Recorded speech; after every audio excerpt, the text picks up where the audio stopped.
మిర్జాపూర్కి ఉన్నటువంటి అక్రమ సంబంధం సక్రమంగా బయటకు వచ్చి దొరికిపోయారు. అది ఒక పక్క. అంటే ఎందుకు సూది కోసం సోదికెళ్తే ఇలాంటివన్నీ బయటకు వచ్చినట్టుగా. ఇప్పుడు మహారాష్ట్ర ఉప ముఖ్యమంత్రి అజిత్ పవార్ గారి విమాన ప్రమాదం ఇంకొక కొత్త లింక్ని, ఇంకొక కొత్త క్విడ్ ప్రోకో బయటపడింది. చంద్రబాబు నాయుడు గారికి ఆ మరణానికి, ఆ విమాన ప్రమాదానికి చంద్రబాబు నాయుడు గారికి ఉన్నటువంటి లింక్ ఇప్పుడు సాక్షాత్తు అజిత్ పవార్ గారి మేనల్లుడు అక్కడ ఏదైతే ఎన్సీపీ ఎమ్మెల్యే ఆయన ప్రెస్ మీట్ పెట్టి ఏది జరిగిందనేది రోహిత్ పవార్ చెప్పినప్పుడు నిజంగా కూడా అందరికి ఆశ్చర్యం కలిగింది. ఎందుకంటే చంద్రబాబు నాయుడు గారు హెరిటేజ్ అంటే మామూలుగా పాలు అమ్ముతారు, పెరుగు అమ్ముతాం, ఏదో మజ్జిగ ప్యాకెట్లు, నెయ్యి, ఇంకేదో కొన్ని చెప్పకుండా కూడా అమ్ముతూ ఉంటారు అనుకోండి, అది వేరే వ్యవహారం. ఇది ఒకటే ఉందేమో అనుకున్నారు హెరిటేజ్ అంటే. హెరిటేజ్ ఫిన్లీజ్ అనేది ఒకటి ఉందని ఎవరికి తెలియదు. హెరిటేజ్ అంటే నార్మల్గా మనం హెరిటేజ్ ఫ్రెష్ ఈ ఎంఏ ఉన్నాయో వేరే ఏం లేదనుకున్నారు అందరూ.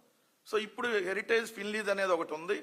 ఆ హెరిటేజ్ ఫిన్లీజ్ అనేది విఎస్ఆర్ వెంచర్స్ అంటే చంద్రబాబు నాయుడు గారు ఈ హెరిటేజ్ ఫిన్లీజ్ నుంచి విఎస్ఆర్ వెంచర్స్లోకి పెట్టుబడి పెట్టినటువంటి వ్యవహారం ఈరోజు రోహిత్ పవార్ బయటకు తీసిన తర్వాత నిజంగా ఎంత క్విడ్ ప్రోకో ఇక్కడ జరుగుతూ ఉంది. ఏ విధంగా రాష్ట్ర సంపదని చంద్రబాబు నాయుడు గారు తన బినామీ కంపెనీలకో లేదంటే తాను పెట్టుబడి పెట్టినటువంటి కంపెనీలకో ఎలా ప్రభుత్వ ధనాన్ని దోచిపెడతా ఉన్నాడంటానికి ఈ విఎస్ఆర్ వెంచర్స్ లింకులు ఒకసారి మనం చూస్తే బయటకు వస్తుంది. అంటే చంద్రబాబు నాయుడు గారు హెరిటేజ్ ఫిన్లీజ్ నుంచి ఏదైతే విఎస్ఆర్ వెంచర్లోకి పెట్టుబడి పెడతాడు, ఆ విఎస్ఆర్ వెంచర్స్ అంటే వాళ్ళు విమానాలు, హెలికాప్టర్లు సప్లై చేసేటటువంటి సంస్థ.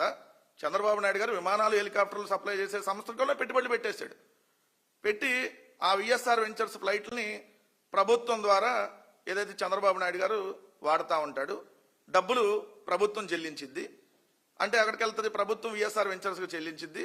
విఎస్ఆర్ వెంచర్స్లో పెట్టుబడిదారుడు ఎవరు? హెరిటేజ్ ఫిన్లీజ్ అంటే నారా చంద్రబాబు నాయుడు గారి భార్య, అదేవిధంగా కోడలు. సో ఎంత దుర్మార్గం ఇది కదా అసలు క్విడ్ ప్రో. ఎందుకంటే ఇప్పుడు అజిత్ పవార్ గారు బయట పెట్టిన తర్వాత ఈ విఎస్ఆర్ వెంచర్స్ సంబంధించి మొత్తం చూస్తే ఇది చంద్రబాబు నాయుడు గారు, నారా లోకేష్ తిరిగాయన్ని ఫ్లైట్స్ వివరాలు చూడండి మీరు. విఎస్ఆర్ వెంచర్స్ ప్రైవేట్ లిమిటెడ్ ఇక్కడ మీకు చూస్తే డేటు 18/12/2025 సాయంత్రం 4:30 గంటలకు బయలుదేరాడు చంద్రబాబు నాయుడు గారు విఎస్ఆర్ వెంచర్స్లో. ఎక్కడికి బయలుదేరాడు? గన్నవరం టు ఢిల్లీ. ఇది చంద్రబాబు నాయుడు గారు విఎస్ఆర్ వెంచర్స్కి సంబంధించి. ఇవి రోజు ఉంటాయి మీకు చూస్తే, కొన్నే మన అన్ని చెప్పలేం కాబట్టి కొన్నే. విఎస్ఆర్ వెంచర్స్ ఇది నారా లోకేష్. ఎప్పుడు చూడండి 25/1/2026 మొన్న మధ్య ఏదైతే ఎక్కడి నుంచి బేగంపేట టు గన్నవరం నారా లోకేష్ గారు విఎస్ఆర్ వెంచర్స్ సంబంధించి మధ్యాహ్నం 1 గంటకు బయలుదేరాడు బేగంపేట నుంచి, హైదరాబాద్ బేగంపేట నుంచి ఇక్కడ విజయవాడ గన్నవరానికి. 25/1/2026. 21/12/2025 Gannavaram to Begumpet VSR ventures, Nara Lokesh, Nara Brahmani garu, ఇంకా ఇద్దరు ఉన్నారు. నెక్స్ట్ ఇది చూస్తే VSR ventures 9/1/2026 VSR ventures private limited Gannavaram to Pune 7 గంటలకు బయలుదేరాడు ఉదయం. ఏది నారా లోకేష్ గారు. మరి పూణేలో వ్యవహారం చేయడానికి వెళ్ళాడో ఎన్ని మనకు సంబంధం లేదనుకోండి, ఇంకా ఆయన పర్సనల్. సో పూణే.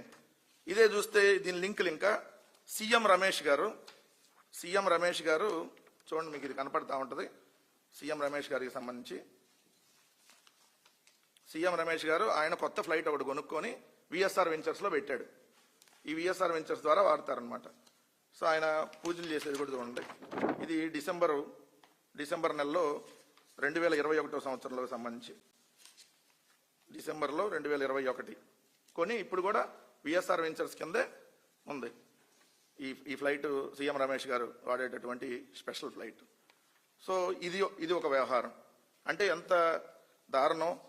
ఇదే ప్రభుత్వం నుంచి డబ్బులేమో ప్రభుత్వం చెల్లించిద్ది చంద్రబాబు నాయుడు గారికి సంబంధించి. ఆ ప్రభుత్వం ఎవరికి చెల్లిస్తుంది? డైరెక్ట్గా హెరిటేజ్ ఫిన్లీజ్ అంటే ఆ డబ్బులు మళ్ళీ అక్కడ వాళ్ళ ద్వారా లబ్ధి పొందుతున్నారు. ఇది ₹1 ₹2 కాదు. నెల దాదాపుగా ఈ సంవత్సరం 2025 సంవత్సరంలోనే ఒక్క సంవత్సరం చూసుకుంటే చంద్రబాబు నాయుడు గారి విమాన ఖర్చులు, హెలికాప్టర్ ఖర్చులు ₹54 కోట్ల. ఒక్క సంవత్సరానికి 54 కోట్ల. రెండో వ్యవహారం వచ్చేటప్పటికి ఇప్పుడు ఇది జరుగుతుండగానే రామ్మోహన్ నాయుడు గారి మీద కూడా వాళ్ళు చేసినటువంటి ఇది ఖచ్చితంగా మనం ఇక్కడ చెప్పాలి. ఎందుకంటే రామ్మోహన్ నాయుడు గారు ఈ నివేదిక రాకముందే అజిత్ పవార్ గారు ఏదైతే విమాన ప్రమాదంలో చనిపోయినటువంటి నివేదిక రాకముందే ఆయన పొగమంచు వల్ల ఈ ప్రమాదం జరిగిందని చెప్పటం నిజంగా కూడా దేనికి సంకేతం అంటే విఎస్ఆర్ వెంచర్స్ సంబంధించినటువంటి ఫ్లైట్ కాబట్టి అందుకనే ముందు ఇది విమాన ప్రమాదం వాళ్ళు డిసైడ్ చేశాడు రామ్మోహన్ నాయుడు. మరి ఈయన రీల్స్ చేస్తా డిసైడ్ చేశాడు, డాన్స్ చేస్తా డిసైడ్ చేశాడు తెలియదు, కానీ ఆయన డిసైడ్ చేసేసి పొగమంచు కారణంగానని చెప్పటం ఇప్పుడు ఇంకొక సంచలనం. రెండో వార్త చూస్తే మనకి ఇద్దరు కేంద్ర మంత్రులు ఉన్నారు ఈ రాష్ట్రానికి. ఇద్దరు వల్ల ఒక్క అనా పైసా ఉపయోగం లేదు టీడీపీ నుంచి. ఒక ఆయనేమో పెమ్మసాని, ఇంకొక ఆయనేమో రామ్మోహన్ నాయుడు. ఒక ఆయనేమో రీల్స్ డాన్సులు చేస్తూ ఉంటాడు, ఇంకో ఆయనేమో 24 గంటలు నా తడాకా చూపిస్తానని ఏదైతే గంజాయి బ్యాచ్ని మాజీ మంత్రులు ఉంటాడు. ఇది తప్ప వాళ్ళు చేసిందేమీ లేదు. ఇది ఒక వ్యవహారం అయితే, ఇంకొకటి ఇప్పుడు ముఖ్యమంత్రి చంద్రబాబు నాయుడు గారు వాడేటటువంటి కొత్త హెలికాప్టర్ ఇది. ఈ కొత్త హెలికాప్టర్కి సంబంధించి ఇప్పుడు ఇంకొక సంచలనమైనటువంటి విషయాలు. ఎందుకు ఈ కొత్త హెలికాప్టర్ గురించి సంచలన విషయాలంటే, చంద్రబాబు నాయుడు గారు ఇప్పుడు ఆల్రెడీ వాడుతున్నటువంటి హెలికాప్టర్ ఉంది. చంద్రబాబు నాయుడు గారు హెలికాప్టర్ వాడుతున్నాడు, విమానం వాడుతున్నాడు. నారా లోకేష్ గారు విమానం వాడుతున్నాడు, హెలికాప్టర్ వాడుతున్నాడు. పవన్ కళ్యాణ్ గారు విమానం వాడుతున్నాడు, హెలికాప్టర్ వాడుతున్నాడు. ఎంత దారుణం! పొద్దున వెళ్తారు, సాయంత్రం వచ్చేస్తారు. పొద్దున్నే మాదాపూర్లో బయలుదేరుతాడు పవన్ కళ్యాణ్. ఏదైతే మాదాపూర్లో కారు ఎక్కుతాడు, బేగంపేట వస్తాడు. బేగంపేటలో ఏదైతే స్పెషల్ ఫ్లైట్ ఎక్కుతాడు, గన్నవరంలో దిగుతాడు. గన్నవరంలో స్పెషల్ హెలికాప్టర్ రెడీగా ఉంటుంది. మంగళగిరి ఆయన ఆఫీస్కి వెళ్తాడు. మధ్యాహ్నం అక్కడ లంచ్ చేసి సాయంత్రం మళ్ళీ బ్రేక్ఫాస్ట్ ఆయనకి అక్కడికి వెళ్తారు. వీళ్ళు పొద్దునొచ్చి సాయంత్రం. ఇప్పుడు మీరు చూస్తే ఈ 20 నెలల కాలంలో ముఖ్యమంత్రి చంద్రబాబు నాయుడు గారు ఒక 85 నుంచి 90 సార్లకు పైగా, నారా లోకేష్ 90 నుంచి 100 సార్లు పైగా హైదరాబాద్, పవన్ కళ్యాణ్ అయితే లెక్కే లేదు, పొద్దునొచ్చి సాయంత్రం వెళ్ళటమే కదా. ఇవన్నీ ప్రభుత్వమే చెల్లిస్తా ఉన్నటువంటిది ఒకటి.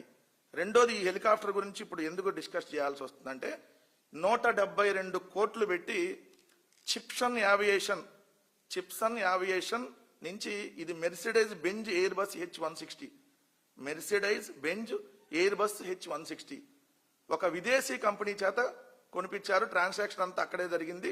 ఈ విదేశీ కంపెనీలో టీడీపీ నాయకుడి చేత 172 కోట్లు అక్కడ పెట్టుబడి పెట్టించేసి దాన్ని ఇప్పుడు చంద్రబాబు నాయుడు గారు అంటే ప్రభుత్వం అద్దె చెల్లించింది. అంటే ప్రభుత్వం డైరెక్ట్ గా కొనుగోలు చేయకుండా అద్దెకు తీసుకుంటారు. డబ్బులేమో చంద్రబాబు నాయుడు గారికి సంబంధించి తెలుగుదేశం వ్యక్తి చేత పెట్టిస్తారు.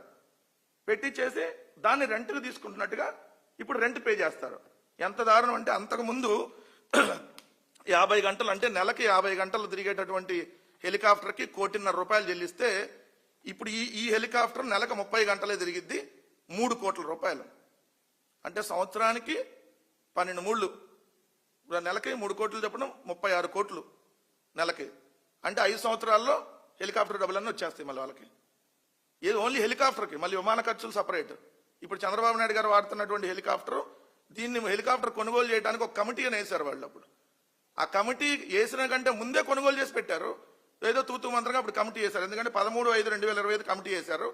బట్ 26/6/2025 అంటే కమిటీ వేసిన నెల రోజులు కూడా కాకముందే ఆల్రెడీ ఇదంతా రెడీ అయింది పూణేలో. అప్పుడు ఇది పూణేలో రెడీ అవుతున్నప్పుడు తీసినటువంటిది. సో ఇప్పుడు చంద్రబాబు నాయుడు గారు తిరుగుతున్నటువంటి హెలికాప్టర్ ఇది. అంటే దీని మీద కూడా విచారం జరగాలి. అంటే ఇప్పుడు నెలకి 3 విజయ్ కుమార్ సింగ్, వికే సింగ్ అంటారు ఆయన్ని, ఢిల్లీలో వెళ్దే. కానీ దీంట్లో పెట్టుబడి పెట్టేది 100 కోట్ల పెట్టుబడి చంద్రబాబు నాయుడు గారిది. సో ఈ 2 రకాలుగా ఏ విధంగా దోపిడీ చేస్తా ఉన్నారు, ఏ విధంగా ప్రభుత్వ ధనాన్ని వాళ్ళకే మళ్లించుకుంటా ఉన్నారు, అసలైనటువంటి క్విడ్ ప్రోకో ఏంటనేది దీన్ని చూస్తే క్లియర్గా అర్థం అవుతుంది కదా. అలానే ఏదైతే అజిత్ పవార్ గారి మరణం వెనక విఎస్ఆర్ వెంచర్స్ ఇంకేదో కుట్ర ఉందంటున్నారు కదా, ఖచ్చితంగా దాని మీద కూడా జరగాల్సినటువంటి అవసరం. ఎందుకంటే ఒక ఉప ముఖ్యమంత్రి, ఒక రాష్ట్రానికి ఒక ఉప ముఖ్యమంత్రిగా ఉన్నటువంటి వ్యక్తి ఏదైతే విమాన ప్రమాదంలో చనిపోతే ముందే కేంద్ర మంత్రి ఎలా ప్రకటిస్తాడు, దీనికి ఇదేదో పొగమంచు వల్ల అని చెప్పి నివేదికలు రాకుండానే ఎలా ప్రకటిస్తాడు. సో ఖచ్చితంగా వీటి మీద కూడా విచారం జరగాలి. ప్రజలకు కూడా ఇదే చెప్తున్నా, ఏ విధంగా దోపిడీ చేస్తా, ఏ విధంగా ప్రభుత్వ ధనాన్ని వాళ్ళే మళ్లించుకుంటున్నారో దయచేసి గమనించాలి.